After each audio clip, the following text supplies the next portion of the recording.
नमस्कार दोस्तों, स्वागत है आप सभी का एक बार फिर से नए वीडियो में। आज हम बात करने वाले हैं आदि कैलाश यात्रा के बारे में। आदि कैलाश को वास्तव में हिंदू पौराणिक कथाओं में एक पवित्र स्थान माना जाता है और यह पंच कैलाशों कैलाश मानसरोवर, आदि कैलाश, मणिमहेश, किन्नौर कैलाश, श्रीखंड कैलाश में से एक है, जो भगवान शिव के 5 पवित्र निवास माने जाते हैं। ऐसा माना जाता है कि इसका अत्यधिक आध्यात्मिक महत्व है और यह भक्तों के मन को शांति और शांत वातावरण प्रदान करता है। आदि कैलाश से जुड़ी पौराणिक कथाओं में राक्षस राजा रावण की कहानी शामिल है, जिसके बारे में कहा जाता है कि उसने वहां तपस्या की थी। पौराणिक कथा के अनुसार भगवान शिव रावण की भक्ति से प्रसन्न हुए और उसे असाधारण शक्तियां प्रदान की, जो 20 भुजाओं की शक्ति और 10 सिरों की बुद्धि का प्रतीक थी। आदि कैलाश की यात्रा तीर्थ यात्रियों को एक अनोखा अनुभव प्रदान करती है। हिमालय के कुमाऊं रीजन में पिथौरागढ़ जिले की व्यास घाटी में स्थित यह एक दूरस्थ और प्राचीन क्षेत्र है। आदि कैलाश के तीर्थ मार्ग में आमतौर पर जागेश्वर, पिथौरागढ़, चोकोरी, पाताल भुवनेश्वर, कालापानी, कुटी और ओम पर्वत जैसे अन्य महत्वपूर्ण स्थानों की यात्रा शामिल होती है। इस क्षेत्र से यात्रा करने से तीर्थयात्रियों को हिमालय पर्वत श्रृंखला को देखने का मौका मिलता है। यह यात्रा न केवल एडवेंचर और नेचुरल ब्यूटी प्रदान करती है, बल्कि आध्यात्मिक आत्मनिरीक्षण और भगवान शिव के साथ जुड़ने का अवसर प्रदान करती है। रास्ते में पवित्र मंदिर, सुंदर परिदृश्य, बहती नदियां, झरने आध्यात्मिक अनुभव को बढ़ा देती हैं। तो कुल मिलाकर आदि कैलाश एक पवित्र स्थल है जो हिंदुओं के लिए गहरा धार्मिक और आध्यात्मिक महत्व रखता है। यह भक्तों को आशीर्वाद पाने, आंतरिक ज्ञान प्राप्त करने और हिमालय की शांति और स्थिरता का अनुभव करने का अवसर प्रदान करता है। तो चलिए अब बात करते हैं टूर आइटनरी के बारे में, जो कि दिल्ली से शुरू होगा और यह यात्रा 9 नाइट्स 10 डेज का होगा। Day 1 Delhi to Kathgodam. आपको दिल्ली एयरपोर्ट या रेलवे स्टेशन से पिकअप करके काठगोदाम की ओर ले जाया जाएगा, जो कि 7 घंटे का लगभग का समय लगेगा। इसके बाद आप पहुंचने के बाद होटल में चेक इन करें और अपनी रात होटल पे ही बिताएं। Day 2 Kathgodam to Pithoragarh. सुबह ब्रेकफास्ट के बाद अल्मोड़ा होते हुए पिथौरागढ़ तक ड्राइव करें। रास्ते में भीमताल, नीम करोली बाबा आश्रम और God of justice Golu temple के दर्शन करें। फिर इसके बाद आप होटल में चेक इन करें और ओवरनाइट स्टे पिथौरागढ़ में करें। अब बात करते हैं प्लेसेस की। कैंची धाम, यह एक हनुमान मंदिर और आश्रम है जिसे 1960 के दशक में महान संत श्री नीम करोली बाबा जी द्वारा स्थापित किया गया था। गोलू देवता टेम्पल, इस मंदिर का निर्माण 12वीं शताब्दी में चंद राजवंश के एक जनरल द्वारा किया गया था। गोलू देवता को न्याय का देवता माना जाता है। जागेश्वर धाम, जागेश्वर भगवान शिव को समर्पित 100 से अधिक स्टोन टेम्पल का एक समूह है, जिससे इसे वैली ऑफ गॉड्स भी कहा जाता है। पिथौरागढ़, शोर वैली पिथौरागढ़ कुमाऊं क्षेत्र का तीसरा सबसे बड़ा शहर है। Pithoragarh is dream destination for those looking for a trip away from the crowd. यह कई ट्रैकिंग मार्गों और आदि कैलाश ओम पर्वत यात्रा का द्वार है। डे 3 पिथौरागढ़ टू धारचूला, लगभग 100 किलोमीटर और 3 घंटे का समय लगेगा। आज आप सुबह सुबह धारचूला के लिए निकलेंगे।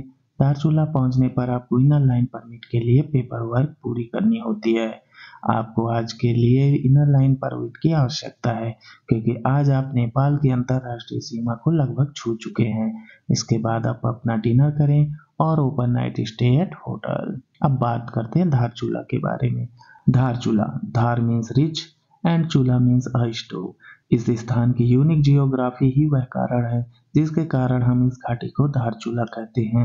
इसलिए यदि आप इसे बर्ड आई व्यू से देखें तो यह शहर बिल्कुल एक स्टोव जैसा दिखता है, जो चारों तरफ से ऊंची चोटियों से ढका हुआ है, जो कि काली नदी से विभाजित है। नदी नेपाल को दूसरी ओर जोड़ रही है। नेपाल में घूमने के अलावा कोई भी धारचूला को कई अन्य तरीकों से महसूस कर सकता है, जैसे रूम संग्रहालय का दौरा करना या डंपलिंग के व्यंजनों का स्वाद लेना। Day 4 Dharchula finding Shiva community village Nabi, लगभग 85 किलोमीटर और 6 घंटे का समय लगेगा। आज सुबह ब्रेकफास्ट करने के बाद हम नबी का दौरा करेंगे, जो एक खूबसूरत गांव है जो नबी के पेंडोरा से कम रहस्यमय नहीं है। यह मार्ग चट्टानों, पहाड़ों और बहती नदी के आश्चर्यजनक दृश्यों से भरा हुआ है। हिमालय की बर्फ से ढकी मीनारें निश्चित रूप से आपको शिव के क्षेत्र में प्रवेश करने का विचार देती है। रास्ते में मालपा, बुधी, चई लेक, गारबियांग, गुंजी और नेपालचू जैसे खूबसूरत गांवों का दौरा भी कर सकते हैं। यह गांव आदि कैलाश का बेस कैंप है। यहाँ आप हिमालयी संस्कृति का वास्तविक अनुभव महसूस कर सकते हैं। तो आज आपका वन नाइट स्टे नवी गांव में ही रहने वाला है, जहाँ पे आपको कॉमन वॉशरूम मिलेगा और साथ ही आप फिंगर लिकिंग फूड के लिए रेडी हो जाएं। अब बात करते हैं प्लेसेस की। मालपा 1999 में मालपा में हुई हिमालय की सबसे बड़ी त्रासदी में से एक है। दर्द की इस अविस्मरणीय गाथा के बारे में गाइड या ड्राइवर से न पूछना ना भूलें। बूंदी वह स्थान जहाँ की ऊंचाई आपको एडवेंचर की अनुभूति और तीर्थ यात्रा की दिव्यता प्रदान करने के लिए खुल जाती है। चिया लेक चिया लेक का स्वर्ग आपको इसके साथ खेलने का मौका देगा और यहाँ सेना द्वारा इनर लाइन परमिट की जांच की जाएगी। गारबियांग इस गांव से सी पकथौन विनेगर खरीदना ना भूलें। गुंजी आप यहाँ ओम पर्वत और पुराने कैलाश मानसरोवर मार्ग की मोड़ को देख सकते हैं। डे 5 ओम पर्वत विजिट सुबह सुबह ओम पर्वत के दर्शन करें। ओम पर्वत तक पहुंचने के लिए व्हीकल द्वारा लगभग 2 घंटे लगेंगे, जहां आप प्रकृति का चमत्कार देख सकते हैं। जहां पर्वत पर ओम के आकार में बर्फ बिछी हुई है। ओम पर्वत के दर्शन के बाद वहां आराम करें, ध्यान करने का प्रयास करें और शिव के वास्तविक आशीर्वाद को महसूस करें। बाद में काला पानी की यात्रा करें, फिर वापस हमारे फाइंडिंग शिवा कम्युनिटी में आ जाएं। शाम को आप कम्युनिटी कल्चर प्रोग्राम और फाइंडिंग शिवा मनोकामना मंदिर के दर्शन कर सकते हैं। ओवरनाइट स्टे आपका नवी विलेज पे होगा। तो चलिए आप बात करते हैं प्लेसेस की। ओम पर्वत स्कंद पुराण में ऐसे 8 ओम प्रतीकों का उल्लेख है और जिनमें से केवल एक ही दर्शन के लिए उपलब्ध है। प्रकृति द्वारा विशाल पर्वत पर हमें दिखाई देने वाले ओम के दिव्य प्रतीक का निर्माण करके खुद को ही सही ठहराना पड़ा। आप इस चमत्कार को पहली नजर में ही देखकर मंत्रमुग्ध हो जाएंगे। बस आप बैठ जाएं और ओम ध्वनि के प्रतीक कंपन को सुनिए। महाकाली टेम्पल काली मीन्स डार्क एनर्जी को महसूस किया जा सकता है। मंदिर परिसर इतना खूबसूरत है कि आपके लिए यहाँ से निकलना मुश्किल हो जाएगा। काली नदी के स्रोत और व्यास गुफा के दर्शन करना ना भूलें। Day 6 finding Shiva community village Nabi to ज्योलिंगकोंग लगभग 35 किलोमीटर और 3 घंटे का समय लगेगा। आज हम भगवान शिव के सबसे प्राचीन धाम आदि कैलाश के दर्शन के लिए सुबह सुबह निकलेंगे। सर्वशक्तिमान के घर तक का रास्ता कभी भी आसान नहीं हो सकता। यह तीर्थ यात्रियों को हर संभव स्तर पर चुनौती देता है, जब तक कि हम अहंकार के हर टुकड़े को गहरी घाटियों और बहती नदियों में नहीं बहा देते। सबसे बढ़कर आप प्रत्येक 100 मीटर की दूरी पर व्यास घाटी के दिव्य नृत्य का अनुभव कर सकते हैं। इसके अलावा इसकी सुंदरता को बयान नहीं किया जा सकता। कुटी गांव में पांडव किले पर जाना ना भूलें। जोलिंगकोंग पहुंचने के बाद हम पार्वती सरोवर जाएंगे। 2 किलोमीटर का ट्रैक या एक पौनी किराए पर लिया जा सकता है। भगवान शिव का ध्यान करें, अपनी आंखें बंद करें और समुद्र तल से 6310 मीटर ऊपर ऊंचे आदि कैलाश पर्वत के कंपन महसूस करें। यात्रा को आदि कैलाश पर्वत के ठीक नीचे गौरी कुंड तक बढ़ाया जा सकता है, लेकिन केवल अगर स्वास्थ्य अनुमति देता है, क्योंकि यह 5000 मीटर के करीब है। दोपहर के भोजन के बाद हम भगवान शिव से जाने की अनुमति लेंगे। शाम को रूंग समुदाय के साथ समय बिताएंगे, जो कि हिमालयी गांव की जीवन शैली को समझने में मदद करता है और आपका ओवरनाइट स्टे नबी विलेज होगा। Day 7 finding Shiva community village Nabi to Darchula लगभग 85 किलोमीटर और 6 घंटे का समय लगेगा। तो सुबह का ब्रेकफास्ट के बाद धारचूला लौट आएंगे और शाम का समय आपके लिए फ्री रहता है, जिसमें आप नेपाल विजिट कर सकते हैं और कुछ शॉपिंग भी कर सकते हैं।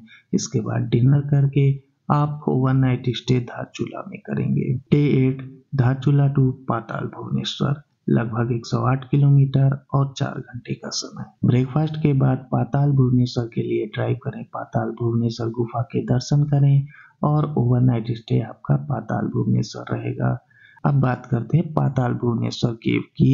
ऐसा माना जाता है कि यह अंडरग्राउंड लाइमस्टोन केव भगवान शिव और 30 करोड़ देवताओं का निवास स्थान है।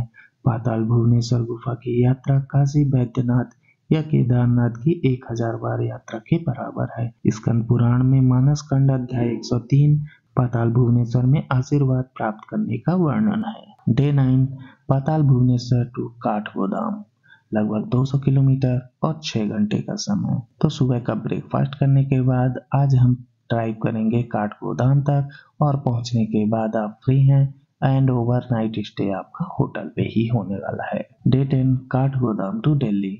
तो यह आज टूर का अंतिम दिन है जिसे आप होटल पे चेकआउट करें। इसके बाद आप ड्राइव करें एयरपोर्ट या रेलवे स्टेशन के लिए। इसके बाद यह टूर आपका समाप्त होता है। तो दोस्तों ये थी आदि कैलाश यात्रा के डिटेल इन्फॉर्मेशन। उम्मीद है आपको यह वीडियो पसंद आया होगा और अगर आपको यह पैकेज बुक करना है तो डिस्क्रिप्शन में आपको कॉन्टैक्ट डिटेल या डिपार्चर डेट्स मिल जाएंगे। चैनल में नए हैं तो वीडियो को लाइक और चैनल को सब्सक्राइब करना ना भूलें, क्योंकि ऐसे ही ट्रैवल रिलेटेड जानकारी मैं लाता रहता हूँ। मिलते हैं आपसे अगले वीडियो में, तब तक के लिए धन्यवाद।